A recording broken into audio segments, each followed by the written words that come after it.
Hi guys, do you want to know how to have faster internet in under a minute? Let me show you. You want to right click into the start button right here in Windows, go into the network connections. From here on the button you want to click where you see advanced network settings and more network adapter options. This new window is going to pop up. In here you want to select the active connection that you have, even if it is Ethernet or Wi-Fi. Right click into it and click into properties.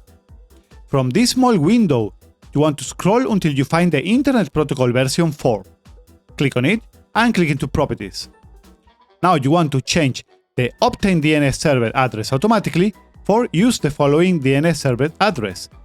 Into the preferred DNS server, you want to type 1.1.1.1 and into the alternate DNS server, you want to type 8.8.8.8. Now you want to click into OK and you want to close this small window and the network connections. Now you can restart your system and you're going to have faster internet thanks to this improved DNS server address.